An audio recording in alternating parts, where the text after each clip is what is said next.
I think it's time for this toxic, binary, zero-sum madness to stop. We're not an imperial power. We're a revolutionary power. We are no longer in a world where you can plot out moves statesman to statesman like a chessboard. You don't know anything about my background or where I came from. It doesn't matter to you because fundamentally I'm a mean white man. We can't do this to the next generation because America will cease to exist. Welcome to the Munk Debates podcast. Every episode, we provide you with a civil and substantive debate on the big issues of the day. Free of spin, focused on the facts, and animated by smart conversation. To arm you, the listener, with enough information to make up your own mind.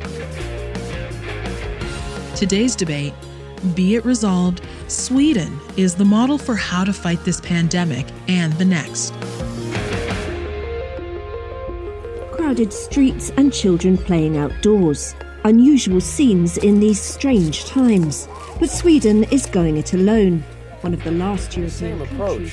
In Sweden, life is just a little quieter than normal. Many businesses and schools are open, and there are no internal travel restrictions. Swedish health officials... Stockholm feels like a parallel universe, where life, as we all once knew it, continues as if unchanged. It's about saving the restaurants, it's about saving the pubs, it's about saving people's work. Maybe we have found a good balance, but let's see when it's over. Hello, I'm your moderator, Rudyard Griffiths. While in a world where shutdowns and quarantines have become the norm, Sweden stands out for choosing a pandemic strategy that is markedly different than its peer nations. In Sweden, bars, restaurants, public spaces, and most significantly, elementary schools have continued to operate since the COVID-19 pandemic began its spread through the country last March. The Swedish model for fighting the pandemic does not enforce quarantines for infected households, let alone entire cities. Mask wearing and social distancing are entirely voluntary. Supporters of the Swedish model argue that its strength lies in being sustainable over the long haul, grounded in a recognition that the virus could be with us for many years to come. This is the country's state epidemiologist and architect of the Swedish model explaining the strategy, Anders Tegnell. This level of measures that we have in Sweden, there is no problem for us to keep it running for months. Closing schools, more stringent measures like that, closing borders, you cannot do that for months or years ahead. But what we're doing in Sweden, we can continue to do for a long time, and I think that's going to prove to be very, very important in the long run. Critics say that Sweden's approach has come at way too high a price. Almost 6,000 citizens have died from the virus, one of the highest per capita death rates in the world. At the same time, immunity has not significantly increased, according to the latest surveys and studies, and the economy is not faring much better than countries enforcing stricter measures. They fear that without a complete rethink of its pandemic strategy, the country is headed for a second public health crisis in the autumn. This, to me, sounds a bit like a madman. We are here playing Russian roulette with the Swedish population. On this installment of the Munk Debates podcast, we challenge the essence of these arguments by debating the motion, be it resolved, Sweden is the model for how to fight this pandemic and the next. Arguing for the motion is Dr. Jonas Ludvigsson, professor of clinical epidemiology at the Karolinska Institute in Stockholm. Arguing against the motion is Dr. Lena Einhorn, virologist and member of Sweden's scientific forum, COVID-19. Lena, Jonas, welcome to the Munk Debates podcast. Thank you. Thank you. I'm really looking forward to today's conversation. I mean, of all the examples around the world, I think that we're each individually and collectively trying to think through, it is that of Sweden. And what does Sweden's response to this pandemic suggest for the rest of the world? As we think about the threat of a second wave of the virus this autumn and into 2021. So to have both of you here to talk about Sweden's experience living there, working there, deeply embedded and passionate about this issue is a privilege indeed for our listeners. So I want to begin this debate by putting a couple minutes on the clock for each of you to debate our motion, your opening statement on Be It Resolved, Sweden is the model for how to fight this pandemic and the next. Jonas, you're going to argue in favor of today's motion, so let's hear your opening remarks first, please. So the Swedish COVID-19 strategy can actually be illustrated by my family. My parents are almost 80 years old. When the first reports about the deadly virus were published, all people in Sweden aged 70 years or above were told to isolate themselves. My sister, who lives nearby, began buying their groceries. I started calling them instead of visiting them. The top priority of the Swedish strategy was always to protect the elderly and the risk groups. I have not hugged my parents for 6 months. At the time, my youngest son went to upper secondary school. While he was sent home in mid-March, the slightly younger boys in the football team that I coach were kept in school. Elementary schools were kept open because children have a right to learn, need social interactions at school, and because already in March, data were clearly indicating that children do not become as sick as adults. So the second priority of the Swedish strategy was to keep schools open. My second son lost his job. He was too young for unemployment benefits, but the government immediately changed the laws and launched a massive support package that also included him. So the third component of the Swedish strategy was to economically protect people. My wife and I are both physicians. My wife is a family physician responsible for a nursing facility. She and her colleagues started to go through the individual treatment plans of the elderly. I'm a pediatrician. I called the head of the intensive care unit and I told him I was willing to work extra. He said, Jonas, you should stay in the pediatric department. Someone has got to lead the work there too.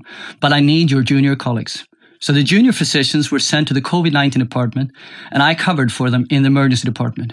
I was not in the eye of the storm, but it was fairly close. And I'm proud to say the Swedish healthcare did not collapse, even at the peak of the pandemic.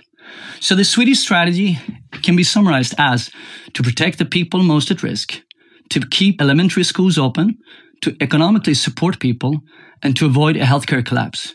And I could add to this to create measures that we as a people could keep up for a very long time, perhaps even for years. If I stood in front of a new pandemic, I would make the same choices again. Jonas, thank you for that succinct and clear opening statement in favor of our motion. Be it resolved, Sweden is the model for how to fight this pandemic and the next. Lena, you're going to give us your opening statement. You've got a different view. You're speaking against our motion today. Let's hear your opening remarks, please. On January 31st, there was an article published in The Lancet projecting from the Chinese experience what was likely to happen in the world. And they very severe advice for the big metropolitan areas that were connected to China to prepare immediately for a pandemic, basically. And so I made contact with Anders Tegnell, who is the state epidemiologist. I did this February 1st, and I said, what's happening? It seems from these projections that we should prepare more. And he answered me and he said, those are really loose projections. There's not much data. We shall see what happens. And I was watching what was happening in Sweden. Nothing was happening. There was very little preparation with regard to both testing capacity and protective gear buildup. Then come the sports vacation at the end of February in Sweden. So the people were asking questions of the Public Health Agency and of Tegnell. Are we really going to go? Should we really go? And he said, absolutely, you should go. They were playing it down. And as people were coming back, it was obvious that, this was a real severe epidemic in northern Italy, and a lot of people had traveled to the Italian Alps. And so people were asking, shouldn't they be in quarantine to see if they're sick? And again, Tegnell said that they shouldn't be in quarantine. If they're going to school, they have to go to school. From that moment, they stated it clearly, unless you have symptoms, don't worry about it. The idea of asymptomatic spread did not exist. And when a lot of countries in Europe and our neighbors, Scandinavian, Nordic neighbors, had lockdowns in the beginning of March, Sweden did not. The outbreak started at the same time, basically, in the Scandinavian countries, but Sweden very quickly had a much more steep rise in cases and eventually deaths. Thank you, Lena. I want to now give you both an opportunity to react to what you've heard from each other in terms of your opening statements. So, Jonas, let's have your reaction. No, I mean, I think that Lena has a clear analysis of the very early start of how Sweden reacted, but she didn't say much about how she disagreed with the current strategy, actually. She mostly focused on the early parts. And I also remember reading the paper in The Lancet. I actually gave my first talk about COVID-19 at Karolinska Institute on February the 3rd, which was recorded on YouTube, where I told people I feel really worried about this pandemic and we need to prepare. However, the modeling study that she refers to, while it says that there should be a spread to metropolitan areas, this paper also illustrates the shortcomings of models, because it told us that most of the spread would probably appear in Bangkok, which hasn't seen much of COVID-19 at all. And it's also clear from this model paper there will be huge outbreaks in Beijing, Shanghai, Chongqing, etc., because that's what the paper said. So I think that paper illustrates very well the shortcomings of models. Then I also had communication with Anders Tegnell, also received, thank you for your email. And I think he received a lot of emails, and that may be one of the reason why he stopped interacting later on. I also feel it took some time before we realized that asymptomatic disease could actually be a problem. I'm still of the opinion that on average, an asymptomatic person is less likely to contribute to disease spread than someone who has severe symptoms, including fever and cough. But I think I agree with Lena. There were things we could have done differently initially, clearly. But I also think there are things where Sweden could serve as a role model for future pandemics. Thank you, Jonas. Lena, let's have your rebuttal. Well, first of all, the issue was not whether there were limitations to the model of that paper. I mean, because the pandemic happened. So, I mean, whether it was Bangkok or Stockholm or somewhere else, the crisis was upon us. And so it was a very relevant thing to prepare, which was not done in Sweden. The second thing is this issue with asymptomatic may sound like it's history, but it's not. Because it still drives the Swedish policy. They decided very early on, the Public Health Agency, and they acted on it, that this was like SARS. And SARS is only contagious after you have heavy symptoms. That is why they are still opposed to face masks in this country. And it is still written on the webpage of the Public Health Agency of Sweden. What do you do if someone in your household has COVID-19? Answer, you just go to school or to work as normal unless you have symptoms.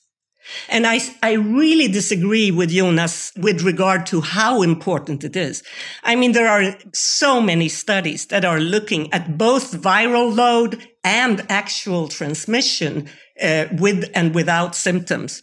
And most studies arrive at from anywhere from 20 to some studies go way over 50% of the transmission being from pre-symptomatic mostly, perhaps also asymptomatic. Thank you for these opening statements and for your rebuttals. And I think it's important now to kind of dive into some of the key issues that are on the minds of our listeners.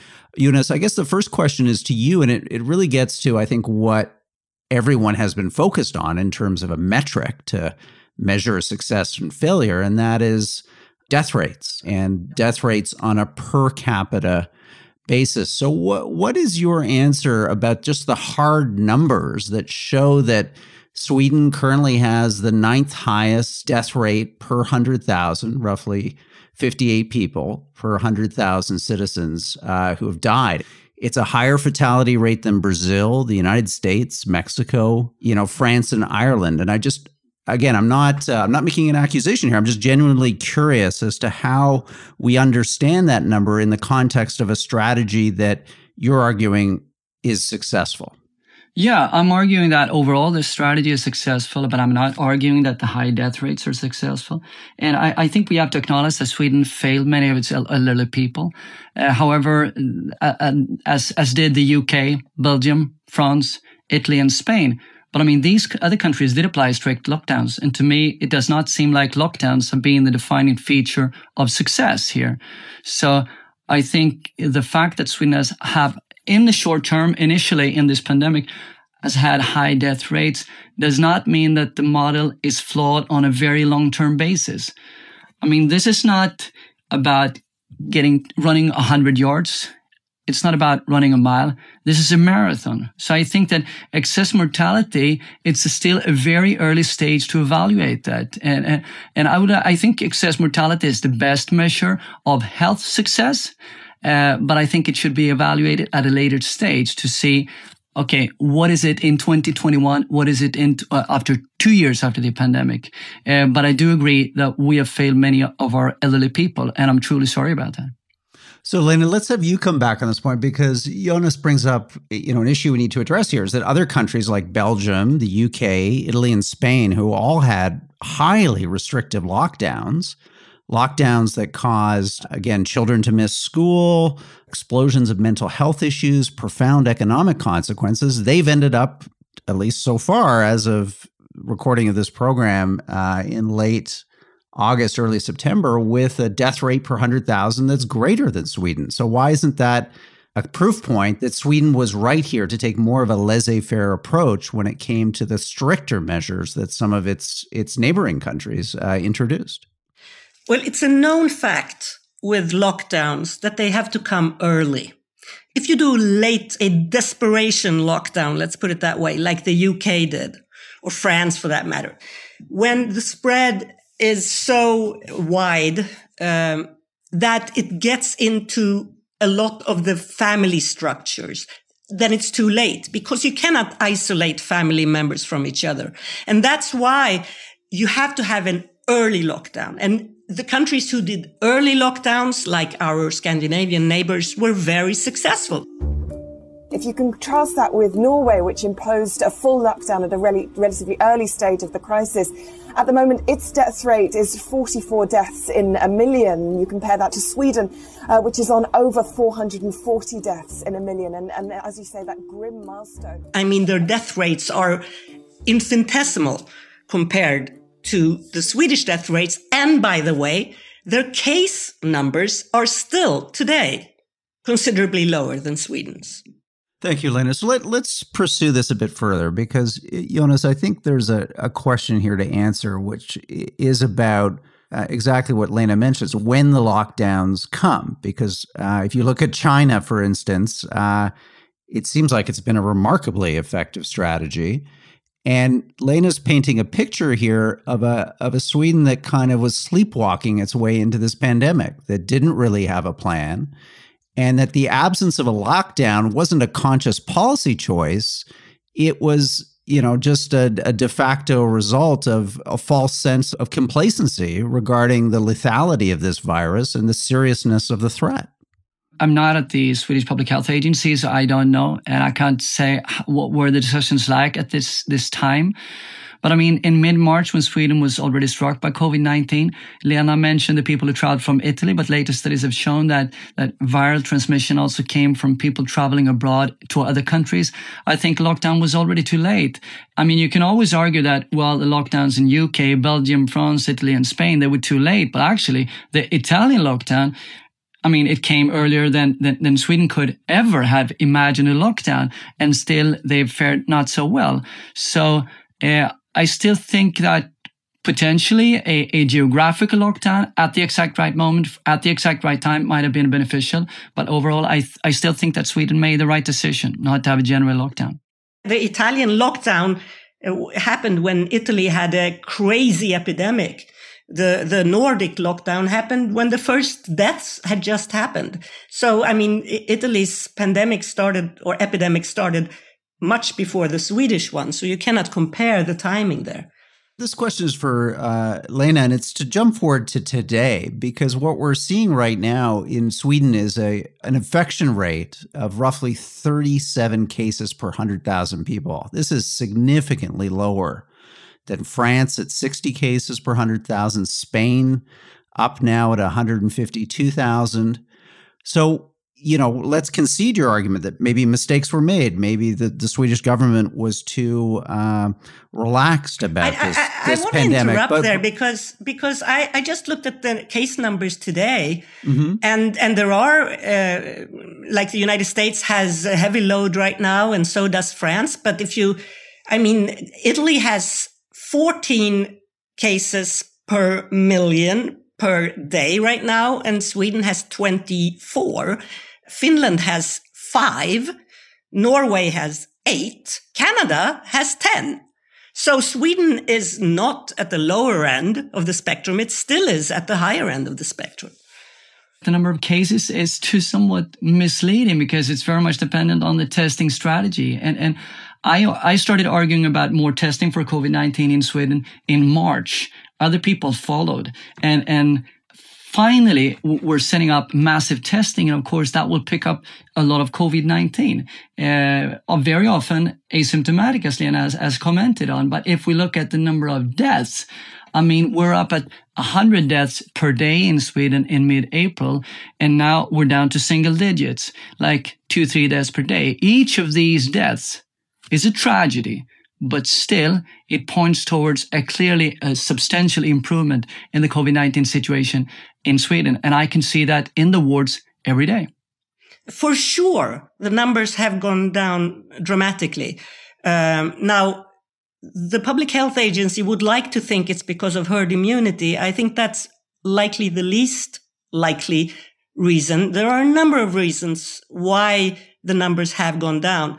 First of all, the care homes have different routines today, thankfully, than they had when they were blasted with this epidemic without any preparation. Also, the older people are self-isolating much more in Sweden now than in the other Scandinavian countries because the spread is higher in Sweden. But I think perhaps the most important reason for the case numbers going down in the summer is you have to know what the Swedish summer is.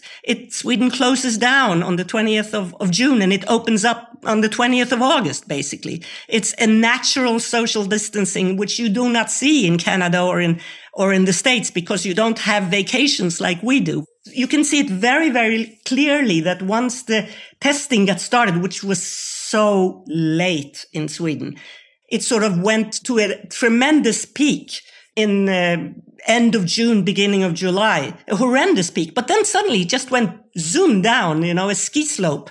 And that is probably because of the social distancing that happened with the summer vacation. But I guess what I'm struggling with, and maybe Jonas, you can talk about this, is it seems as if compared to, let's say, what I'm experiencing right now in Canada or many of our listeners in the United States, in Sweden, you've got restaurants open, you have very low mask use, you have a society that is reacting to this virus in a way that is less strict and severe than many of your peer nations. Yet, as you just mentioned, your death rate right now is very low. How is it possible to have a low death rate and presumably therefore a low infection rate, but not have these mitigation measures in place, such as ubiquitous mask wearing, social distancing, the closing of offices and the closing of schools?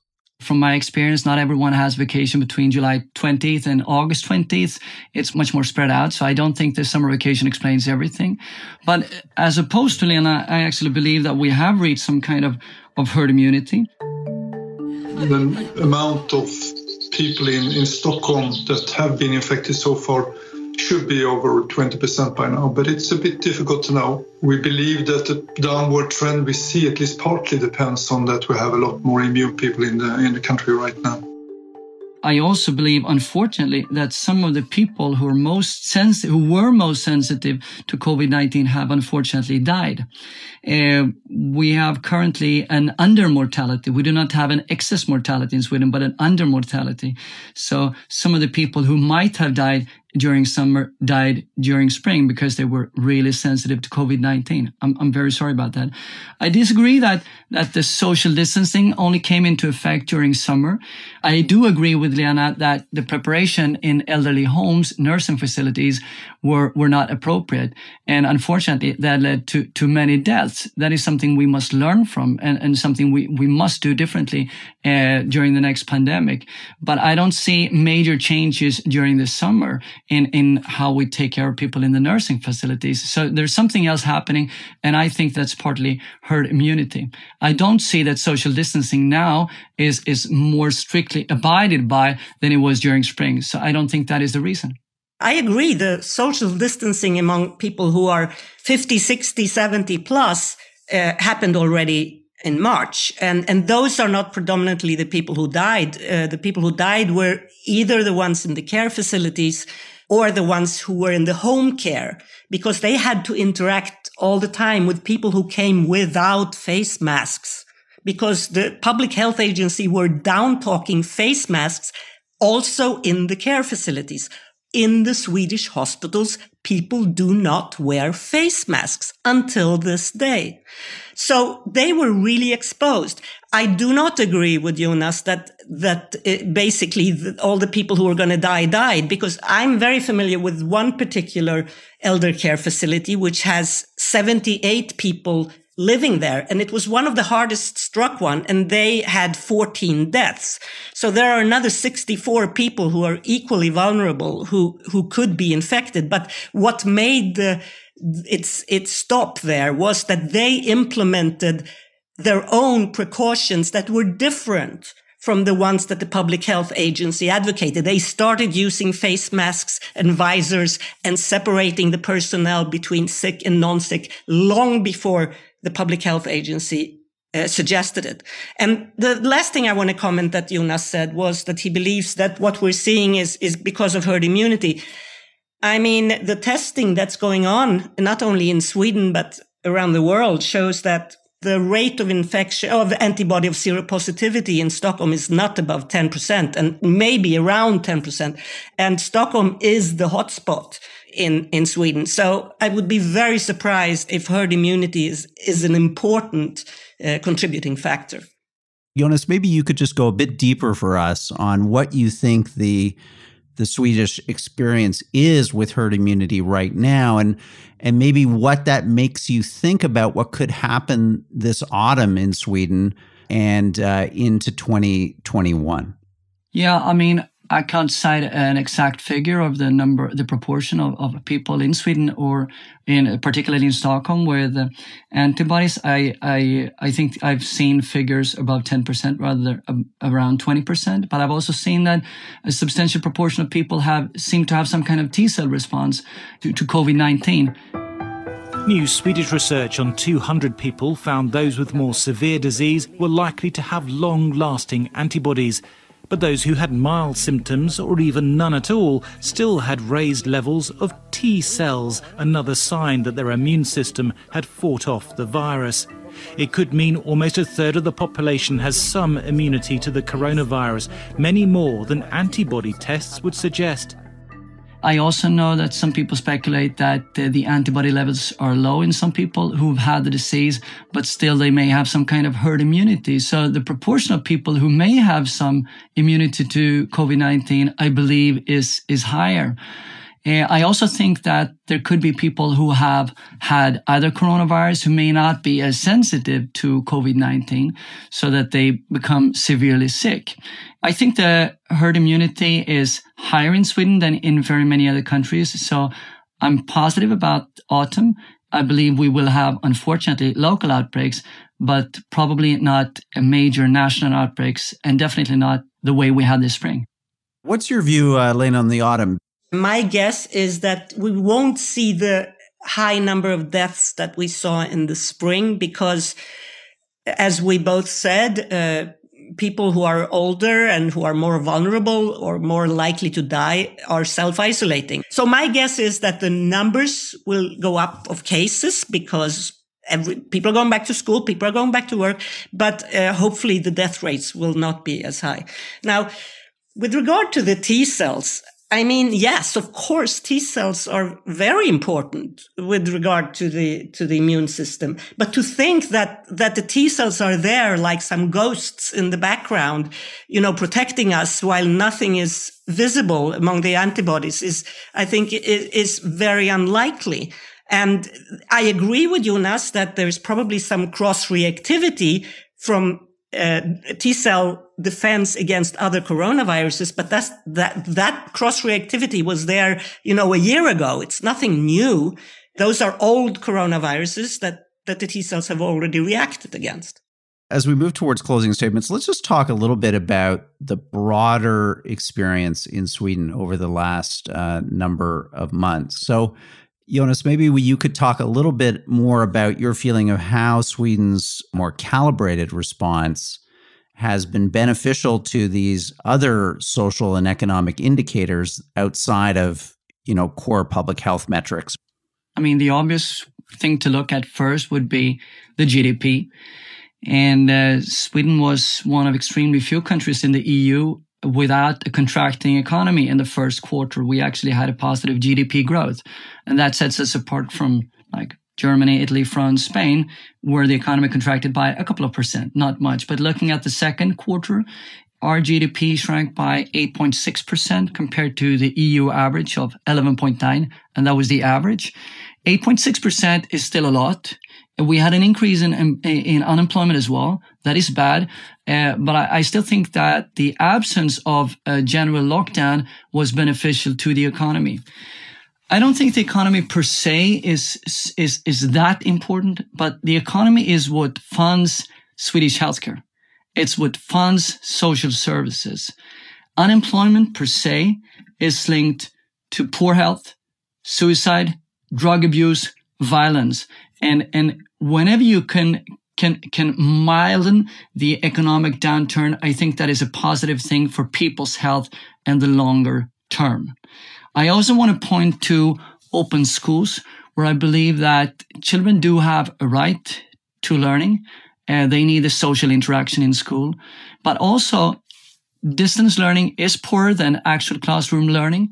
And learning per se is a very strong driver for your future development, your chances of landing a work in the future. So hopefully Sweden has come out somewhat less scarred than otherwise. Lena, let's have you come back and answer the same question. So what Jonas failed to say was that compared to the EU countries, yes, Sweden contracted less on average, the average EU countries, but not compared to our Nordic neighbors. Now, with regard to the health of a society overall, of course, a lockdown is difficult to live through, and not going to school is difficult. But I just want to say one thing here, and that is that in our neighboring countries, the elderly are no longer self-isolating. And in Sweden, they are. Because in Sweden, we have higher case numbers than in our neighboring countries. And so the price that the older people are paying today for the Swedish freedom is very steep. Great. I think that's an important point. Let's just touch on that, Jonas, before we go to closing statements. What do you think of the argument about how other countries should confront the fall? I mean, if you can extract some general lessons from Sweden for the rest of the world, what are they?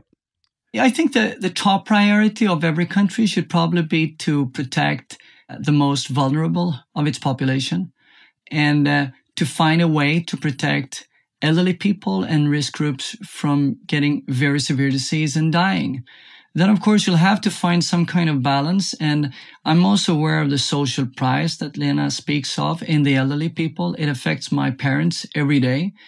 At this moment, there is an ongoing discussion in Sweden of how to lighten up, how to make the social isolation less severe in Sweden. I do not have an answer of how to do that, but I hope that as the number of cases and the number of deaths go down, it will be possible for elderly people to interact more with society and to participate more. That's what I really hope. I really do not have any recommendations for the other countries, because I think that each country has a very specific situation which might merit a special approach to COVID-19. So, Lena, what would you say the lessons are that the rest of the world should draw from the experience of Sweden? Not to repeat our experience. I mean, this is a very heartfelt thing, that Sweden is not a model to follow, not only because of our really high death numbers in a very sparsely populated country, but it is not sustainable, which is sort of the argument that they've kept saying. Sweden still is one of the very few countries in the world that doesn't have face masks. You know, people don't dare to put on face masks because nobody else is wearing it. You know, we're still not quarantining, isolating contacts of people who are sick. We're telling them to go to work or to go to school. I mean, these are really dangerous recommendations. In general, what I would say is, please, one thing that we learned with this pandemic in the last number of months that it's been with us is that we can steer the virus. We're not the victims of this virus. In Sweden, we're just letting the virus run the show. And it's not a model for the rest of the world. You're listening to the Munk Debates podcast. If you like this podcast, check out our other episodes, including debates on everything from the U.S. election to the impact of COVID on cities to whether fears of debts and deficits are overblown. All free to download or stream on our website, monkdebates.com. Okay, now it's time to move towards closing statements. Lena, we're going to have you go first. So let's put 2 minutes on the clock and have you wrap up, make the key points that you want to leave our listening audience with today. I think one of the key lessons to learn from Sweden is that with something as new and as dangerous as COVID-19, the biggest lesson is to be flexible and be wise.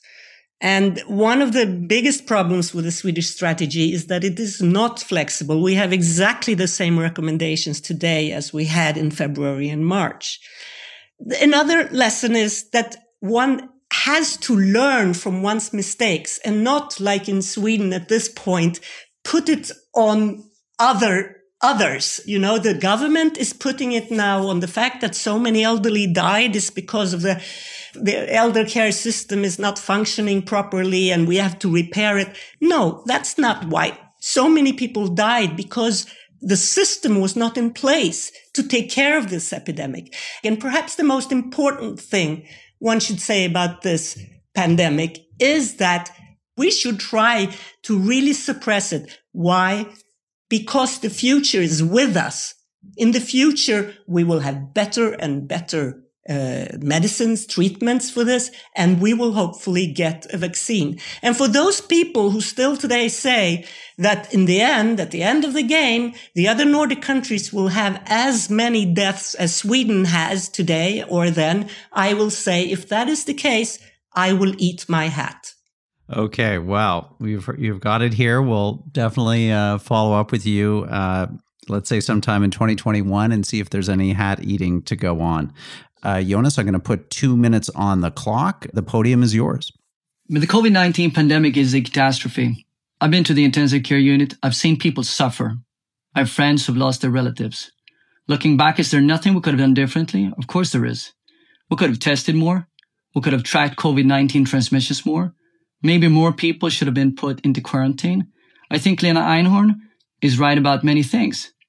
I don't even rule out that a lockdown at the exact right moment for the exact right time might have been beneficial in some way. And we have to acknowledge that Sweden failed many of its elderly people, as did UK, Belgium, France, Italy, and Spain. But these other countries did apply strict lockdowns. And to me, it does not seem like lockdowns have been the defining feature of success. Overall, I think Swedish strategy was right. So far, my parents and almost all their friends have survived. The boys in my football team have kept going to school. While unemployment rates are up, the situation is better than in many other countries. And that is good because unemployment is also poor health. suicide, drug abuse, violence, etc.